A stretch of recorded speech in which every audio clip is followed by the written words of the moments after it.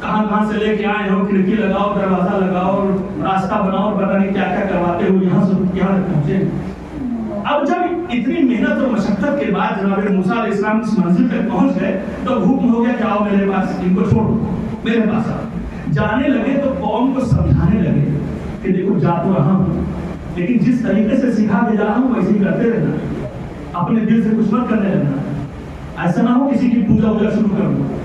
اس سے پہلے تو سامری نے جو بہکایا تھا وہ پوجا کری رہتی ان کی، ایک بچڑے کے منہ میں اس نے کھال ڈالی تھی، وہ اچھلنے لگا تھا تو سب اسی کو معجزہ سمجھ بیٹھے تھے، وہی چلے گئے تھے تو یہی پوجا ہو سکتا ہے۔ اتنے کمزور ایمان کے لوگ، ٹھیک ہے۔ سنتے چلیے، بہت خوبصورت گوشہ پیش کرنا چاہتا ہوں۔ اچھا تو اب جناب موسیٰ علیہ السلام نے اتنا سمجھایا بجھایا کہ گھبرانا نہیں، 30 دن کے بعد بالکل ہٹے نہیں، بالکل میں آ رہا ہوں، اللہ نے وعدہ کیا، چلے گئے۔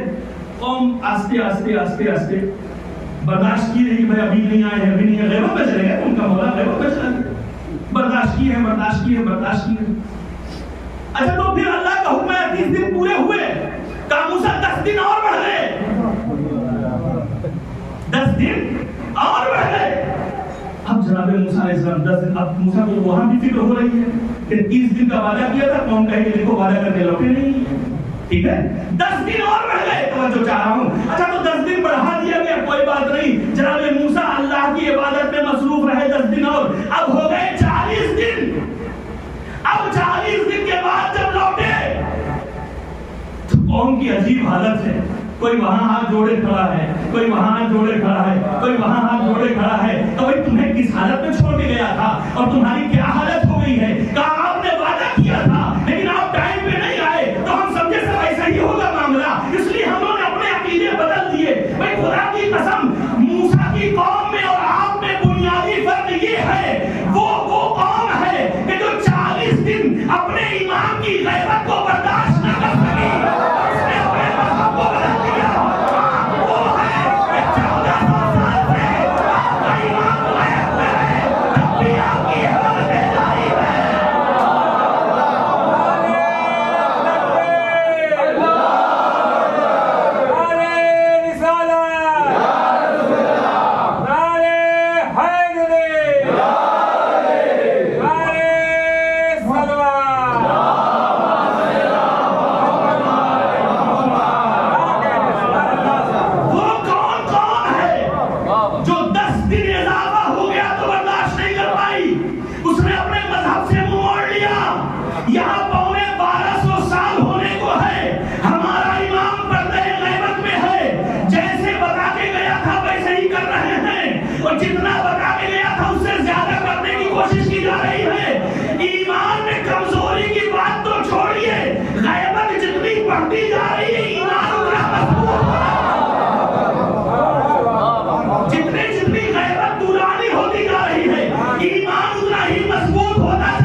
جا رہی ہے، وہ بتا رہی ہے مولا ایمان بڑھ رہا ہے، کم نہیں ہو رہا ہے۔ صلوات پڑھے محمد والے،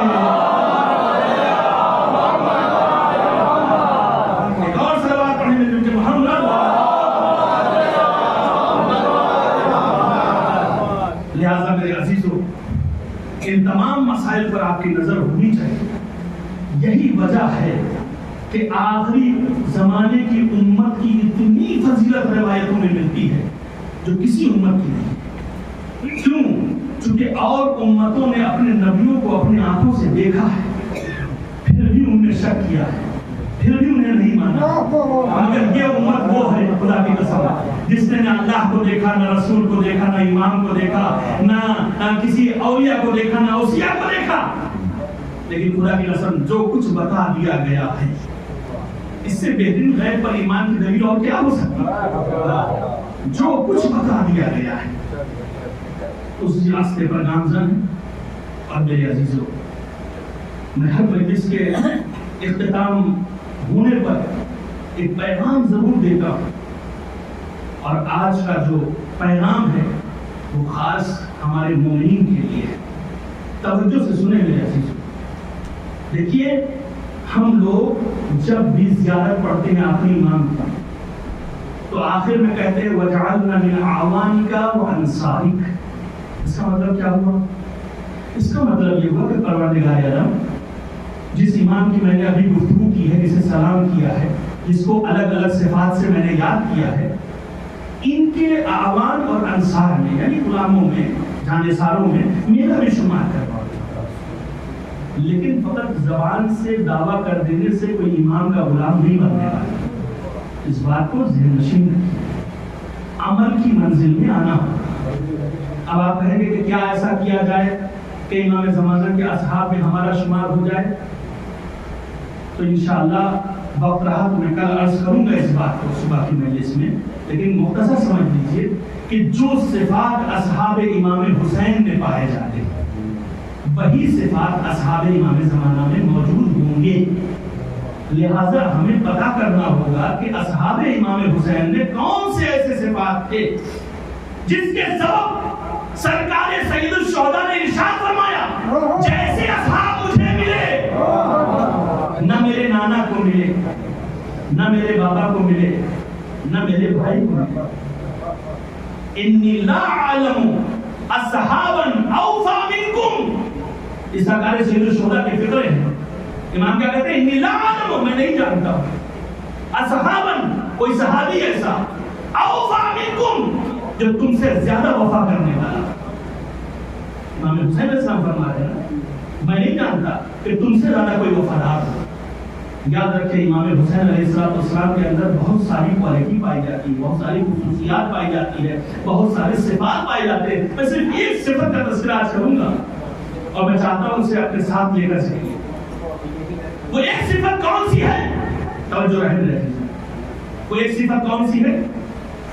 اسے کہتے ہیں ایثار. ایثار کیا ہوتا ہے؟ ہم لوگ ایثار اور قربانی ہمیشہ سنتے ہیں، لیکن ایثار ایک دوسری شے ہے، قربانی ایک دوسری شے ہے. آج ذرا سا فرق سن لیجئے ایثار اور قربانی میں. قربانی کا مطلب ایک انسان قربان ہو گیا، اپنی جان دے دی، اس نے قربان ہو گیا. ایثار میں کیا ہوتا ہے؟ مثال سے سمجھانا چاہتا ہوں. فرض کیجئے 100 روپے میرے پاس ہیں اور مجھے اشد ضرورت ان پیسوں کی، اور میرا کوئی برادر مومن، میرا کوئی بھائی، میرا کوئی دوست، میرا کوئی مومن، اس کو بھی 100 روپے کی ضرورت ہے، مجھے علم ہے، توجہ ہے. تو میں اپنی ضرورتوں کو ختم کر کے وہ 100 روپے اٹھا کر اسے دے دوں کہ اسے ایثار کہتے ہیں. واضح ہوگی نہیں بات؟ اسے ایثار کہتے ہیں، یعنی اپنی ضرورتوں کو ختم کر دو، اس کی ضرورت کو پورا کر دو. امام حسین کے اصحاب میں یہی کوالٹی پائی جاتی ہے، ان کے اندر ایثار موجود تھا. اب دیکھیں میں مسائل نہیں پڑھ رہا ہوں، لیکن سنیے اس کو بھی عنوان سے، چونکہ ہمیشہ آپ مسائل میں سنتے ہیں.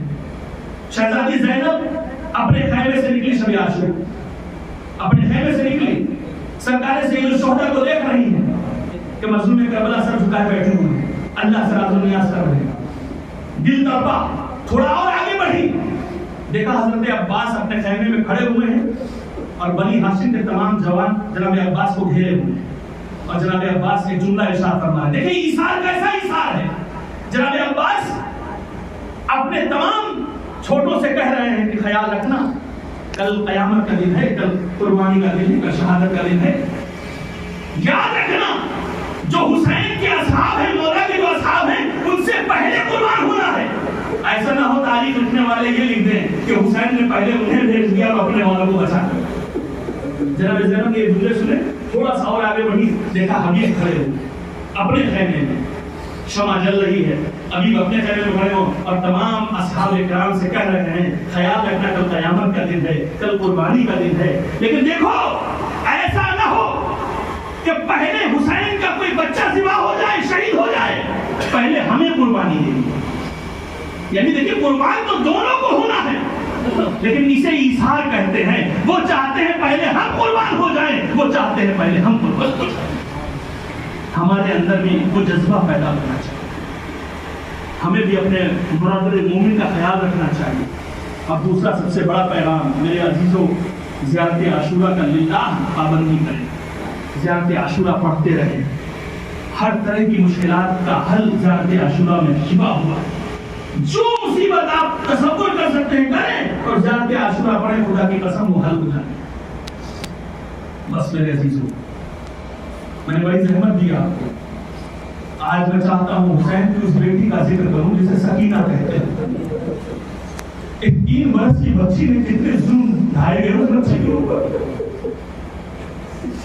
اگر آپ سنیں گے تو سن نہیں سکیں گے. میں تمام مسائل تو نہیں پڑھ سکتا مگر ہاں اتنا ضرور کہوں گا کہ یہ وہی بچی ہے کہ حسین کی شہادت کے بعد جس کے کرتے کے دامن میں آگ لگ گئی تھی. یہ وہی بچی ہے جو مقتل میں اندھیرے میں اپنے بابا کو یاد کر کے بلا رہی تھی. یہ وہی بچی ہے جو بابا بابا پکارتے ہوئے نشیب تک پہنچ گئی. یہ وہی بچی ہے جو راستے میں اونٹ سے گر گئی تھی. یہ وہی بچی ہے جسے اونٹ کے پشت پر باندھ دیا گیا. یہ وہی بچی ہے جس کے کان سے گوشوارے ایسے چھینے گئے کہ پورا کرتا خون سے رنگین ہو گیا. یہ کون سی بچی ہے؟ یہ وہ بچی ہے کہ جب تک حسین کے سینے پہ نہ لیٹے اسے نیند نہیں آتی. بس مقتل کے کچھ جملے آپ کے ہدیہ سماعت کر رہا ہوں، آپ کی ذہن تمام کرنا چاہتا ہوں کہ حسین کی بیٹی جب دربار یزید میں پہنچی اور تمام بیویاں دربار یزید میں داخل ہوئی تو تمام بیویاں تو کھڑی ہوئی تھی اور ایک بچی تھی جو بار بار کبھی پنجوں کے بل کھڑی ہوتی تھی، کبھی پیروں کے بل کھڑی ہوتی تھی، کبھی پنجوں کے بل کھڑی ہوتی تھی، کبھی پیروں کے بل. یزید کی نظر پڑی کہ یہ کون بچی ہے جسے قرار نہیں ہے؟ ارے کسی نے کہا حسین کی یتیمہ ہے، اسے سکینہ بنت الحسین کہتے ہیں. یزید نے کہا اس سے پوچھو اسے قرار کیوں نہیں ہے؟ ارے کسی نے پوچھا تو سکینہ کا عجیب جواب تھا، کہا دیکھتے نہیں ہو میری گردن بندھی ہے اور بیویوں کے سارے بندھے ہیں. جب بیویاں قد سے کھڑی ہوتی ہے تو گردن کی رسی تن جاتی ہے. ارے مجھے سانس لینے میں پریشانی ہوتی ہے. اجرکم اللہ جزاکم ربکم. اس لیے میں پنجوں کے بل کھڑی ہو جاتی ہوں. کہا اس کی گردن کی رسی کھول دی جائے. رسی کھولی گئی اور ایک مرتبہ یزید نے کہا میں نے سنا تیرا بابا تجھے بہت محبت کرتا تھا. میں نے سنا تیرا بابا تجھے بہت چاہتا تھا. کہا یزید تیرا بابا مجھے بہت چاہتا تھا. کہا میں بھی دیکھنا چاہتا ہوں تیرا بابا تجھے کتنا چاہتا تھا. لیکن دشتے تیرا میں حسین کا سر رکھا ہوا ہے. ارے میں چاہتا ہوں تو آواز دے، میں دیکھنا چاہتا ہوں تیرے بابا تیرے پاس جاتے ہیں کہ نہیں. ارے ایک مرتبہ جلے ہوئے کرتے کا دامن اٹھایا. اے بابا ارے تمہاری اور ہماری محبت کا امتحان لیا جا رہا ہے. اے بابا میری آغوش میں آ جاؤ. ارے دشتے تیرا سے حسین کا سر بلند ہوا، طواف کرتا ہوا سکینہ کی آغوش میں آ گیا. اب سکینہ نے بیان کرنے شروع کیے. اجرکم اللہ. بس آخری ایک منظر پیش کروں گا اور آپ سے اجازت لے لوں گا. وہ وقت بھی آیا جب اہل بیت اطہار کو قید خانے زندان میں رکھ دیا گیا. کیسا قید خانہ تھا؟ ایک جملہ عرض کروں، میں نے مقتل میں خود دیکھا ہے. میں سنی سنائی روایت نہیں پڑھتا، میں نے مقتل میں خود دیکھا ہے. میں نے جملہ عجیب و غریب پڑھا، جب سے پڑھا ہے ہر مجلس میں گریہ کرتا ہوں کہ سکینہ نے اس قید میں اپنی پھوپھی سے ایک سوال پوچھا، پھوپھی کیا اس شہر میں ہوا نہیں چلتی؟ پھوپھی کیا اس شہر میں ہوا نہیں چلتی؟ پھوپھی بڑی گھٹن محسوس ہوتی ہے. زینب نے کہا بیٹی ہوا تو چلتی ہے مگر قید خانہ ایسا ہے کہ اس میں ہوا نہیں آتی. ارے شاید یہی وجہ ہو کہ معصوم سکینہ زندان کا دروازہ پکڑ کر بیٹھتی تھی اور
وإنا إليه راجعون رضا بقضائه وتسليما لأمره اللهم إني أسألك بحق الزهراء وأبيها وبعلها وبنيها والصبر المستودع فيها أن تصلي على محمد وآل محمد وأن تفعل بما أنت أهله ولا تفعل بما أنا أهله يا أرحم الراحمين.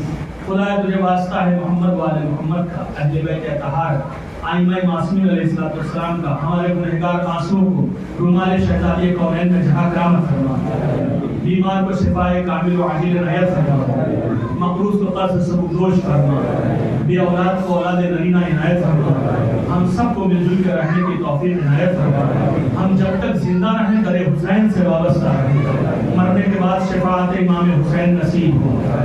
دنیا میں جہاں جہاں بھی شیعان علی حیدر کرار عزا اور عبادت میں مصروف ہے، ان کی جان و مال و عزت و آبرو کی محافظت فرما. علماء کرام مراج تقلید کا سایہ ہمارے سروں پہ باقی رکھے. میرے معبود کے واسطہ ہے محمد و آل محمد کا، ہمارے والی و وارث ہمارے امام زمانہ کے ظہور میں تراجیل فرما، ہم کو ان کے اعمال انصار میں شمار فرما.